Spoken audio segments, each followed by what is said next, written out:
আল্লাহ পাক চান যে আমরা যেন জান্নাতে যাই। যদি আমরা জান্নাতে যেতে না পারি পরকালে, একটা কারণে যেতে পারবো না, অনলি একটা কারণ, সেটা হলো আমাদের নিজের দোষে। একটা কারণ, যারা জাহান্নামে যাবে মানুষ এবং জিনদের মধ্যে, নিঃসন্দেহে মহাবিশ্বে তারা ছাড়া জাহান্নামে যাওয়ার উপযুক্ত কেউ ছিল না। ও জাহান্নামে যাওয়ার উপযুক্ত ছিল বলেই আল্লাহ পাক তাকে জাহান্নামে পাঠাবেন। আর যারাই জান্নাতে যাবে প্রত্যেকেই শুধু আমলের বদৌলতে যাবে না, বরং আল্লাহ পাকের রহমতেই যাবে।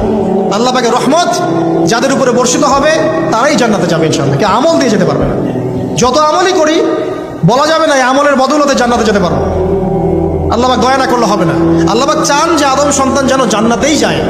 এই কারণেই সৃষ্টি করা, এই কারণেই আপনার ওহীভিত্তিক গ্রন্থগুলো পাঠানো, এই কারণে নবী রাসূল পাঠানো, আলেম ওলামা সৃষ্টি করা, মানুষকে সতর্ক করা, হায়াত দেয়া, বারংবার জীবনে চলতে ফিরতে আপনাকে অ্যালার্ম করা হয় আল্লাহর পথে ফিরে আসেন, আল্লাহর পথে ফিরে আসেন। অ্যালার্ম করা হয় না?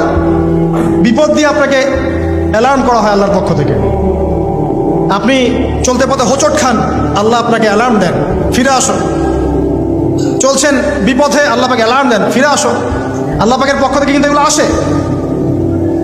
অদ্ভুত একটা হাদিস বললাম, অদ্ভুত বলতে বলছি অ্যামেজিং হাদিস, যে একজন সাহাবী বলছেন, সালমান রাদিয়াল্লাহু আনহু, তিনি বলছেন যে যখন মুমিনের উপর বিপদ আপদ বালা মুসিবত আসে, তখন মুমিনের এই বিপদ আপদ বালা মুসিবত রোগ শোকের বদৌলতে আল্লাহ পাক তার গুনাহগুলোকে মাফ করে দেন এবং তার মর্যাদাকে বাড়িয়ে দেন, এবং সে আল্লাহর দিকে ফিরে আসার অনুশোচনা করার সুযোগ পায়।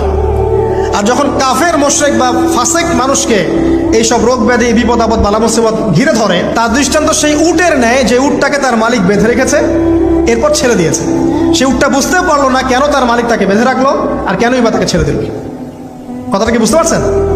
যারা আল্লাহ দ্রোহী, তাদের উপর যখন বিপদ আপদ বালা মুসিবত আসতে থাকে, তারা বুঝে না যে কি জন্য আসলো আর কেন চলে গেল। কিন্তু মুমিন ব্যক্তি যারা মুসলিম, আল্লাহর অনুগত, তাদের বিষয়টা হচ্ছে এমন বিপদ আপদ বালা মুসিবত রোগ ব্যাধি তাদেরকে আল্লাহর দিকে ফিরিয়ে নিয়ে আসবে ইনশাআল্লাহ।